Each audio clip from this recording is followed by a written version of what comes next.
اعوذ باللہ من الشیطان الرجیم بسم اللہ الرحمن الرحیم الحمد للہ رب العالمین والصلاة والسلام علی مولانا ابی القاسم محمد وآلہ الطیبین الطاہرین المعصومین اللہم صلی علی محمد وآل محمد۔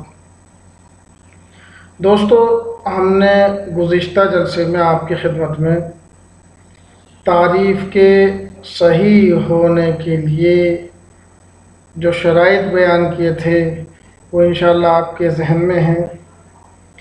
مختصر اور خلاصتاً مرور کر کے اگلی بحث شروع کریں گے انشاءاللہ۔ اگلی بحث جو تقسیم اور تصنیف کی بحث ہے۔ تعریف کے صحیح ہونے کے لیے معرف اور معرف میں تساوی کی نسبت ہونی چاہیے، یعنی دونوں کے مصادیق برابر ہونے چاہیے، نہ یہ کہ ایک کے مصادیق کم ہوں یا ایک کے زیادہ ہوں، نہ ہی تباین والی نسبت ان میں ہونی چاہیے۔ صرف اور صرف جو نسبت مطلوب ہے اور جو شرط ہے وہ ہے کہ دونوں کے درمیان میں نسبت تساوی ہونی چاہیے۔ دوسری جو شرط تھی وہ یہ تھی کہ معرف کے مقابلے میں زیادہ اجلا اور روزہ ہونا چاہیے۔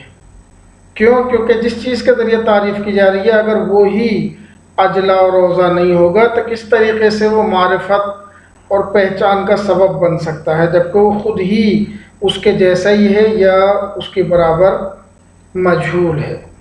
تو بہتر نہیں بلکہ ضروری امر یہ ہے کہ معرف کی مقابلے میں زیادہ واضح ہو، زیادہ اجلا ہو، زیادہ روشن ہو۔ تیسری جو شرط تھی، تعریف ایسے الفاظ کے ذریعے سے ہو جو مفہومی اعتبار سے معرف کے مغایر ہوں۔ تو ایسے الفاظ سے اگر تعریف کی گئی جو مغایر نہیں ہے مفہومی اعتبار سے، بلکہ بالکل ویسے ہی ہیں جیسے انسان کی تعریف بشر سے کی گئی، تو جس کے لیے انسان مخفی ہے، جس کے لیے انسان مجہول ہے، وہ کنفرم بشر بھی اس کے لیے مجہول ہے، لہذا انسان کی تعریف بشر سے کرنا صحیح نہیں ہے، بلکہ اس کی تعریف کی جائے مثلا انسان کی تعریف حیوان ناطق، تو انسان کا جو مفہوم ہے وہ حیوان اور ناطق کے مفہوم سے الگ ہے۔ تعریف ایسی چیز کے ذریعے سے ہو جس کا جاننا معرف کے جاننے پر موقوف نہ ہو۔ کیوں؟ اس لیے کہ جس چیز کو جانا جا رہا ہے اور جس چیز کے ذریعے سے پہچانوایا جا رہا ہے دونوں میں ایک دور کا رابطہ ہو جائے گا، دونوں میں دور ہو جائے گا کہ ایک کی معرفت دوسرے کے اوپر موقوف ہے، پھر اس کی معرفت اس کے اوپر، لہذا کوئی بھی معلوم نہیں ہو پائے گا، کوئی بھی معروف نہیں ہو پائے گا۔ تعریف واضح الفاظ اور معنی کے ذریعے سے ہو۔ مبہم الفاظ سے تعریف بے فائدہ ہے، کیونکہ اگر الفاظ مبہم ہوں گے تو جو مقصد ہے تعریف کا وہ حاصل نہیں ہوگا۔ مقصد ہے اپنی بات کو مخاطب تک پہنچانا، اور وہ اسی صورت میں ہو سکتا ہے کہ جب تعریف صحیح الفاظ میں ہو، واضح الفاظ میں ہو۔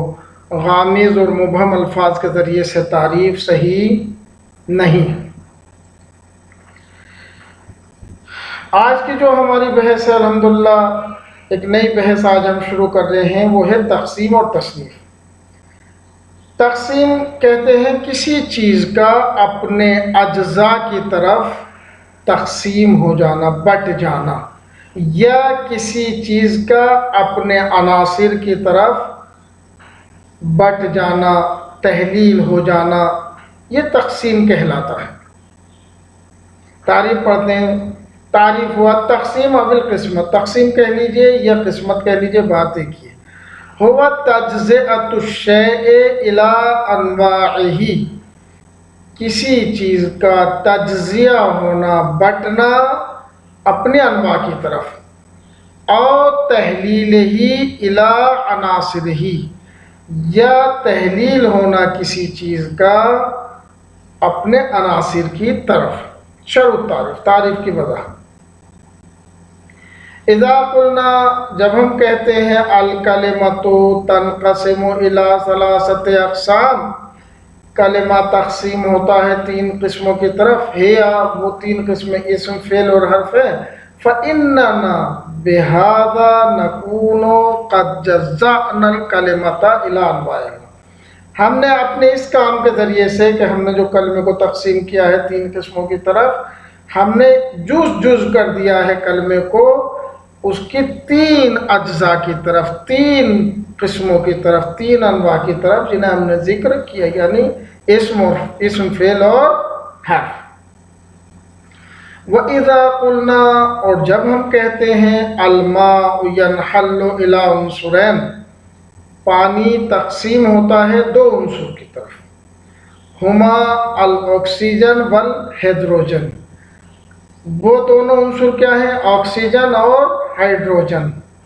نَكُونُ قَدْ حَلَّلْنَا الْمَاءَ إِلَىٰ عُنصُرَيْنِ، ہم نے یہاں پر تحلیل کر دیا ہے، بانٹ دیا ہے پانی کو 2 عنصر میں، اللذین ترکب منہما، جن کے ذریعے سے وہ مرکب تھا، کون؟ پانی۔ تلک التجزیۃ وہذا التحلیل، وہ جو پہلے والی تھی اسے ہم کہہ رہے تھے تجزیہ، جو چیز اپنے انواع کی طرف تقسیم ہو رہی تھی، اور دوسری والی جو ہے اسے ہم کہتے ہیں تحلیل، جو چیز اپنے عناصر کی طرف تحلیل ہو رہی تھی۔ اس میں جو چھوٹا سا فرق ہے وہ یہ کہ جو چیز تجزیہ ہوتی ہے اپنے انواع کی طرف تو وہ واقعاً قابل تقسیم ہوتی ہے اور دکھائی دے سکتے ہیں اس کے اجزاء، اور الگ ہونے کے بعد ان سب کا ایک الگ الگ مقام ہوتا ہے۔ لیکن جو چیز تحلیل ہوتی ہے وہ صرف ذہنی اعتبار سے تحلیل ہوتی ہے، مقام عمل میں وہ تحلیل کرنا ممکن نہیں ہوتا ہے اس چیز کا، وہ صرف اس کے جو حقیقت ہے اس تک پہنچا گیا ہے۔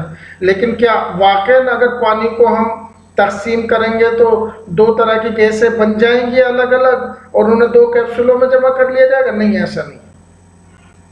تو فرق تحلیل اور تجزیہ کا یہی ہے کہ تجزیہ میں جو اجزاء ہوتے ہیں وہ الگ الگ ہو جاتے ہیں، لیکن تحلیل میں اجزاء خود اس شے کے اندر باقی رہتے ہیں، صرف ان کی پہچان ہو پاتی ہے۔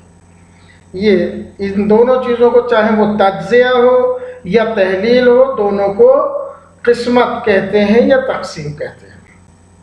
خلاصہ یہ کہ تقسیم کسی چیز کا اجزاء میں بٹنا یا عناصر میں تحلیل ہونا تقسیم کہلاتا ہے۔ جیسے ہم کلمے کو اسم فعل اور حرف میں تقسیم کرتے ہیں، یا جیسے ہم کہتے ہیں پانی 2 عنصر یعنی آکسیجن اور ہائیڈروجن سے مل کر بنا ہے۔ اہم نقطہ اس بحث کا پہلا اہم نقطہ یہ ہے کہ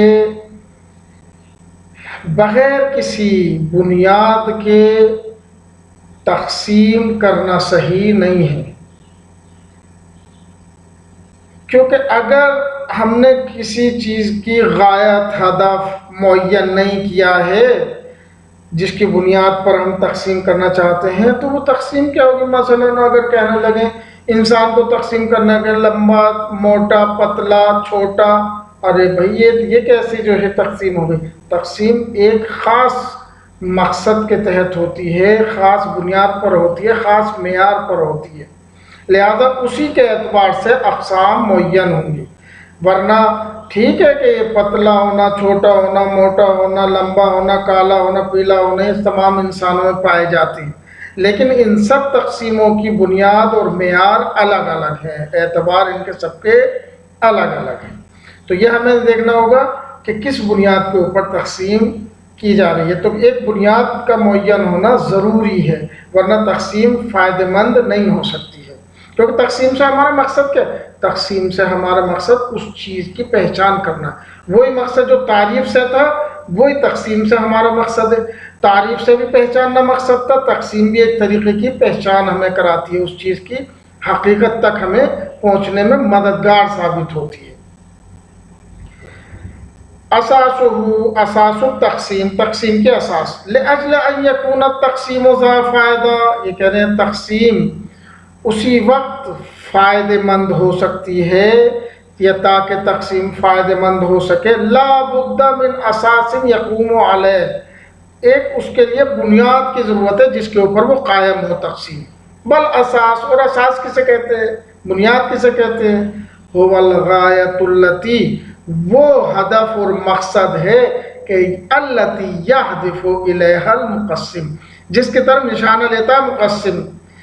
جو بھی اس کے ذہن میں ٹارگیٹ ہوتا ہے، جہاں پہ وہ پہنچنا چاہتا ہے، وہی ہدف جو ہے وہ اساس ہے. والصفۃ التی یلاحظها اثناء التقسیم، اور وہ صفت کہ جسے مقسم ملاحظہ کرتا ہے تقسیم کے وقت. وَيَتَّخِذُ مِنْهَا مِقْيَاسًا عَامًا فِي تَقْسِيمِهِ، اور اسی کے ذریعے اسی سے وہ اخذ کرتا ہے ایک عام مقیاس، عام معیار اپنی تقسیم میں. فَمَثَلًا، جیسے مثال کے طور پر، اذا قسمنا الحیوانات، جب ہم نے تقسیم کیا حیوانات کو، الى آکلۃ اللحوم و آکلۃ النبات، ہم نے تقسیم کیا گوشت خار اور گیاہ خار، یعنی گویا یہ جو سبزی کھانے والے جانور اور گوشت کھانے والے جانور، دو طرح کے جانوروں میں ہم نے تقسیم کر دیا جانوروں کو. اس سے باہر ہوتے بھی نہیں ہے ظاہراً، یہ اسی طرح کے ہوتے ہیں. تو اس صورت میں ہم نے جو مقصد ہے ہمارے اس تقسیم سے، ان لوگوں کی غذا معین کرنا ہے، ان کا کھان پان دیکھنا ہے کہ یہ کیا چیز کھاتے ہیں. اس کھان پان کے بیس پہ، اس غذا کی بیس پہ ہم نے تقسیم کیا دو قسموں کی طرف، آکلۃ اللحوم و آکلۃ النبات.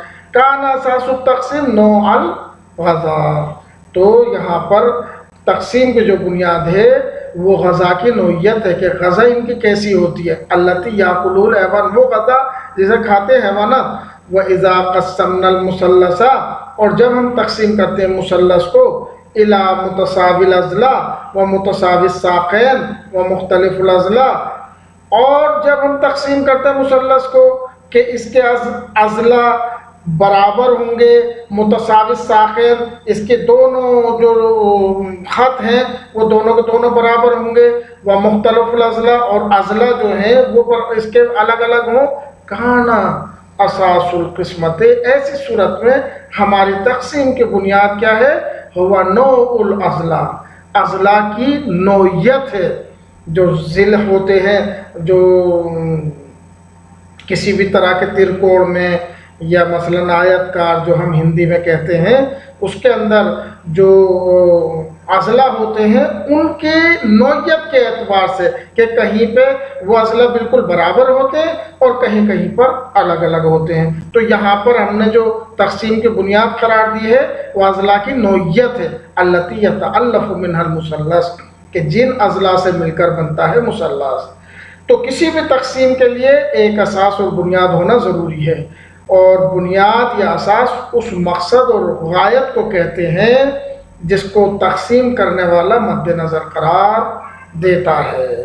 یہ آج کے درس جو ہے یہیں تک ظاہراً کافی ہے. انشاءاللہ کل سے ہم تقسیم کی اقسام وغیرہ پر گفتگو کریں گے، اور اس کی مزید وضاحت بھی انشاءاللہ تعالی اگلے جلسے میں دیں گے. السلام علیکم ورحمۃ اللہ وبرکاتہ.